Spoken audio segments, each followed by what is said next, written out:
بسم اللہ الرحمن الرحیم۔ اعوذ باللہ من الشیطان الرجیم، بسم اللہ الرحمن الرحیم۔ عزیز طلبہ کرام، آج ہم المنطق للمظفر حصہ دوم کا سبق نمبر 17 پڑھنے جا رہے ہیں، اور آج انشاءاللہ بیان کریں گے امکان عام کے حصہ دوم کو، اور اس کے متعلق انشاءاللہ ہماری بحث مکمل ہو جائے گی۔ ہم نے کل کے درس میں کہا تھا کہ امکان عام جو ہے وہ دو دلیلوں کی بنا پر امکان خاص سے جب مقدم ہوتے ہیں، دو طرح کے ان میں فرق پائے جاتے ہیں۔ پہلا فرق ہم نے یہ بیان کیا تھا کہ چونکہ امکان عام جو ہوتا ہے وہ زیادہ رائج اور متداول ہوتا ہے، اس بنا پر اس کو امکان عام کہا جاتا ہے۔ اور دوسرا ہم نے یہ کہا تھا کہ جو امکان عام ہوتا ہے چونکہ اس کا دائرہ امکان خاص کی نسبت زیادہ وسیع ہوتا ہے، اس لیے اس کو امکان عام کا نام دیا جاتا ہے۔ البتہ اس بات کو سمجھانے کے لیے مصنف نے یہاں پر دو طرح کی مثالوں کو ذکر کیا تھا۔ پہلی مثال جو ہم نے کل کے درس میں بیان کی تھی وہ ایجاب کی مثال تھی۔ آج دوسری مثال بیان کرنے جا رہے ہیں جو کہ طرف سلب کی مثال ہے۔ فرماتے ہیں قضیہ سالبہ کی مثال آپ کے سامنے پیش کرتے ہیں، جس میں کیا ہوتا ہے کہ طرف مقابل یعنی ایجاب کی طرف کو سلب کیا جاتا ہے۔ چونکہ ہم نے کہا تھا کہ امکان عام کا مطلب یہ ہوتا ہے کہ اس میں جو طرف مقابل ہوتی ہے اس کو سلب کیا جاتا ہے۔ قضیہ موجبہ میں جو طرف سلب ہوتی ہے اس کو سلب کیا جاتا ہے، اور جو قضیہ سالبہ ہوتا ہے اس میں طرف ایجاب کو سلب کیا جاتا ہے۔ فرماتے ہیں مثال جیسے شریک الباری ممکن العدم، یعنی خدا کا جو شریک ہے اس کا معدوم ہونا ممکن ہے۔ اسی طرح الانسان ممکن العدم، جو انسان ہے اس کا معدوم ہونا ممکن ہے۔ فرماتے ہیں دو مثالیں جو ہے وہ قضیہ سالبہ کی ہیں۔ فرماتے ہیں دونوں مثالیں آپ نے ملاحظہ فرمایا کہ قضیہ سالبہ کی ہیں، اور ان میں چونکہ امکان عام ہے، اور امکان عام کیا کر رہا ہے؟ ان کی طرف مقابل کو سلب کر رہا ہے، یعنی طرف ایجاب کو۔ ممکن العدم کی جو طرف مقابل وہ کیا ہے؟ وہ ہے وجود، اس کو سلب کیا جا رہا ہے۔ اسی طرح جو انسان کا ممکن العدم ہونا، اس کی جو طرف مقابل ہے وہ کیا ہے؟ وجود ہے، اس کو یہاں پہ سلب کیا جا رہا ہے۔ پس اگر کہا جائے کہ شریک باری کا وجود ضروری نہیں ہے، اسی طرح کہا جائے گا انسان کا وجود بھی ضروری نہیں ہے۔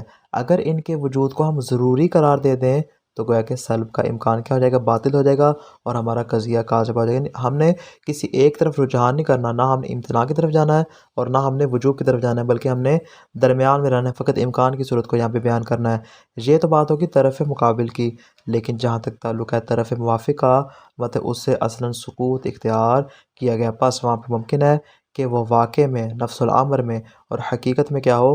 اس کا وجود ہی اصلاً ممتنع ہو۔ جیسا کہ پہلی مثال اس میں کیا ہے کہ حقیقت میں جو خدا کا شریک ہے وہ کیا ہے؟ ممتنع ہے، خدا کا کوئی شریک اصلاً موجود ہی نہیں ہے۔ فرماتے ہیں جو طرف موافق جو ہم کہہ رہے ہیں شریک الباری ممکن العدم، اس امکان عام کے اندر کیا ہے؟ اس امکان عام کے اندر امکان خاص اور امتناع دونوں کو بیان کیا جا رہا ہے، یعنی جو خدا کی ذات ہے اصلاً اس کا امتناع یہاں پر پایا نہیں جاتا۔ اسی طرح فرماتے ہیں یہاں پہ ایک اور بات ممکن ہے، وہ کیا کہ اس کا وجود اس کے عدم کی طرح ممتنع نہ ہو۔ جس طرح ہم نے کہا کہ الانسان ممکن العدم، انسان ممکن العدم، اس کا مطلب کیا ہے کہ جس طرح انسان ممکن العدم ہے یعنی اس کا معدوم ہونا ممکن ہے، اسی طرح انسان کا وجود بھی کیا ہے؟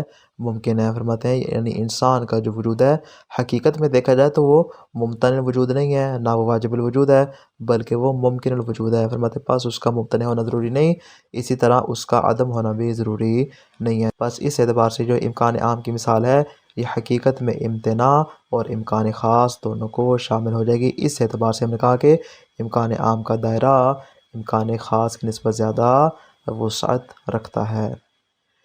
اب یہ تمام باتیں بیان کرنے کے بعد مصنف نے ساری مثالیں بیان کر دی اور آپ کے لیے واضح بھی کر دیا امکان عام کیا ہوتا ہے، امکان خاص کیا ہوتا ہے، دونوں کا آپس میں کیا تعلق ہے۔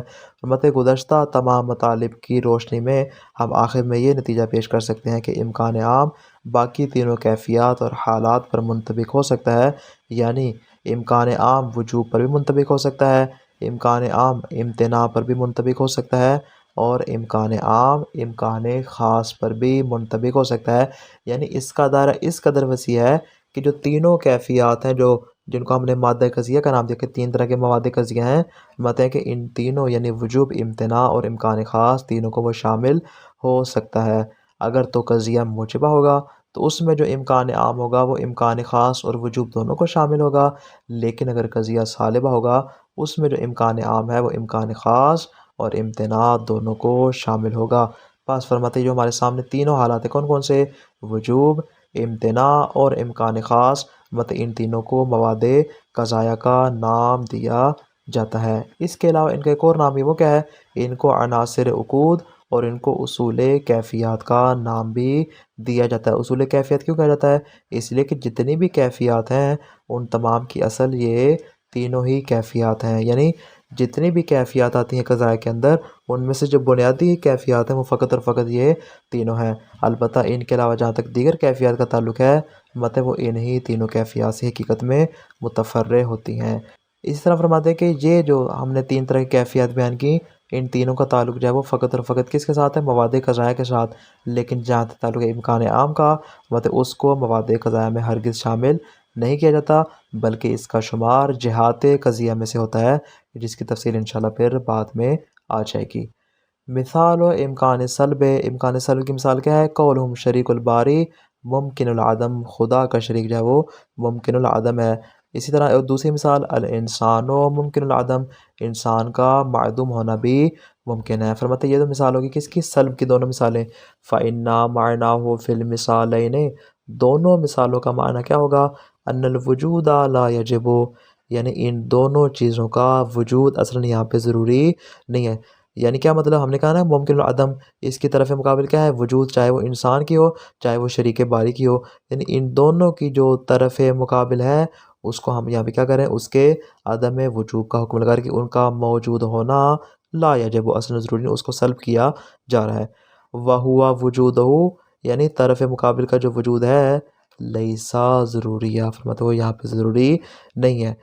وَلَوْ كَانَ الْوُجُودُ ضروریہ، اگر ہم اس کے وجود کو یہاں پہ ضروری قرار دیتے تو لَكَانَ واجبہ، پھر اس نے واجب ہونا تھا، پھر یہاں پہ یہ والی مثال درست نہ ہوتی، امکان والی مثال یہاں پہ درست نہیں تھی، بلکہ حقیقت میں یہاں پہ اس کے امتناع کا ضروری طور پر حکم لگایا جاتا۔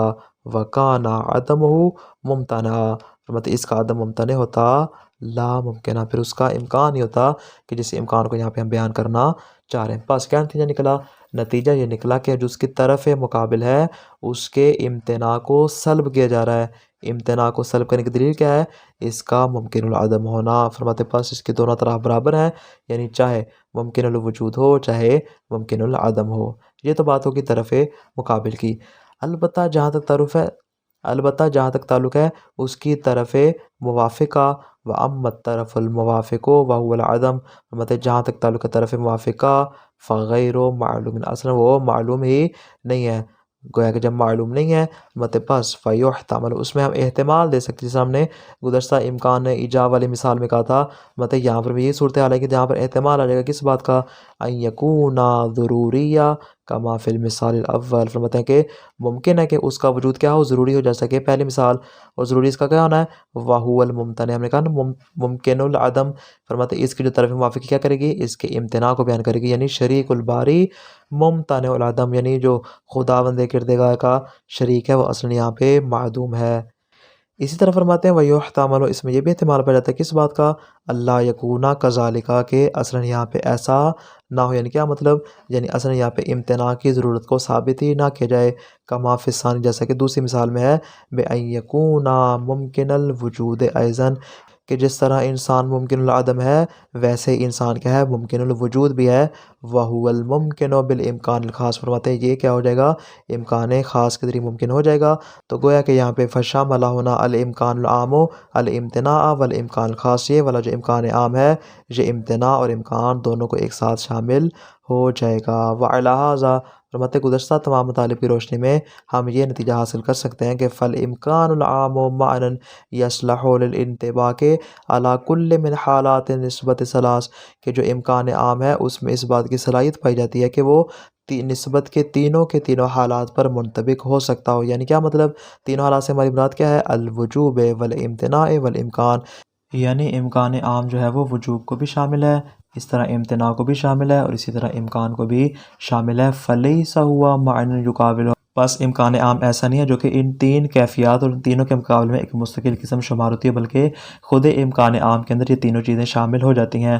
بل فی الایجاب یصدق علی الوجوب، بلکہ قضیہ موجبہ میں امکان عام جو ہے وہ وجوب پر بھی صادق آتا ہے، والامکان الخاص، اور امکان خاص پر بھی صادق آتا ہے، وفی السلب، اور قضیہ سالبہ میں علی الامتناع والامکان الخاص، قضیہ سالبہ میں جو امکان عام ہے وہ امتناع پر بھی صادق آتا ہے اور امکان خاص پر بھی صادق آتا ہے۔ بس کیا نتیجہ نکلا؟ نتیجہ یہ نکلا کہ ہمارے سامنے بنیادی 3 طرح کی کیفیات ہیں، وہ وجوب، امتناع اور امکان ہے۔ وَهَذِهِ الْحَالَاتُ الثَّلَاثُ لِلنِّسْبَةِ نسبت کے جو 3 طرح کے حالات ہیں، وجوب، امتناع اور امکان خاص، التي لا يخلو من احداها واقع القضیہ، مطلب کہ قضیے کی جو حقیقت ہے، جو واقعیت ہے کہ وہ ان 3 حالات میں سے کسی ایک سے خالی نہیں ہے، تو سما مواد القضایا، ان حالات کو مواد قضایا کا نام دیا جاتا ہے۔ وتسمى عناصر العقود، ان کو عناصر عقود کا نام بھی دیا جاتا ہے۔ واصول الکیفیات، ان کو اصول کیفیات کا نام بھی دیا جاتا ہے۔ والامکان العام، فرماتے جہاں تک تعلق ہے امکان عام کا تو وہ خارج عنہا، وہ مواد قضایا، عناصر عقود اور اصول کیفیات سے خارج ہے۔ تو پھر کس میں شامل ہے؟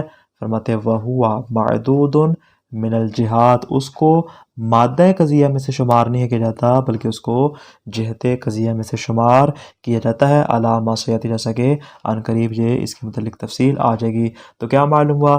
معلوم یہ ہوا کہ ہمارے پاس جو اصول کیفیات ہیں، کہ یعنی بنیادی جو ہمارے پاس کیفیات ہیں وہ فقط اور فقط 3 طرح کی ہیں، وجوب، امتناع اور امکان خاص۔ امکان عام کو ان میں شامل نہیں کیا جائے گا، اور باقی جتنی بھی کیفیات ہیں امکان عام کے علاوہ، فرماتے چونکہ وہ وجوب، امتناع اور امکان سے متفرع ہوتی ہیں اور چونکہ انہی سے نکلتی ہیں اور ان کا حکم بھی حقیقت میں ان 3 کی جانب پلٹایا جاتا ہے، لہٰذا فرماتے ہمارے پاس یہ بنیادی اصول کیفیات ہیں۔ البتہ جہاں تک تعلق ہے امکان عام کا تو اس کو جہت قضیہ میں شمار کیا جاتا ہے، جس کو انشاءاللہ پھر آئندہ دروس میں آپ کے سامنے بیان کریں گے۔ تو خلاصہ کیا ہوا آج کے درس کا؟ مصنف نے امکان عام کو امکان خاص سے عام قرار دیا اور اس کو سمجھانے کے لیے 2 طرح کی مثالیں پیش کیں۔ پہلی مثال قضیہ موجبہ کی پیش کی کل کے درس میں، کہ جس میں طرف امتناع کو سلب کیا، چونکہ ہم نے کہا تھا کہ جو امکان عام ہوتا ہے وہ طرف مقابل سلب کرتا ہے، تو موجبہ میں کیا کرے گا؟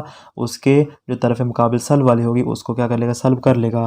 دوسری مثال قضیہ سالبہ کی ہے کہ جس میں طرف ایجاب کو سلب کیا گیا ہے۔ دونوں مثالوں میں اگر طرف موافق کو دیکھا جائے تو کبھی وہ امکان خاص کو شامل ہوتی ہے اور کبھی اس کو شامل نہیں ہوتی۔ امکان خاص کے علاوہ ایجاب میں وجوب اور سلب میں امتناع کو بھی شامل ہوتی ہے۔ جس طرح ہم نے کہا تھا کہ قضیہ موجبہ ہوگا تو امکان عام امکان خاص کے علاوہ وجوب کو بھی شامل ہوگا، اگر قضیہ سالبہ ہوگا تو امکان خاص کے علاوہ امتناع کو بھی شامل ہوگا۔ پس امکان عام تینوں کیفیات یعنی وجوب، امتناع اور امکان خاص کو شامل ہے۔ ان تینوں کیفیات کو مواد قضایا کا نام دیا جاتا ہے، البتہ امکان عام ان میں شامل نہیں ہے بلکہ اس کو جہات قضایا میں سے شمار کیا جاتا ہے۔ والسلام علیکم ورحمۃ اللہ وبرکاتہ۔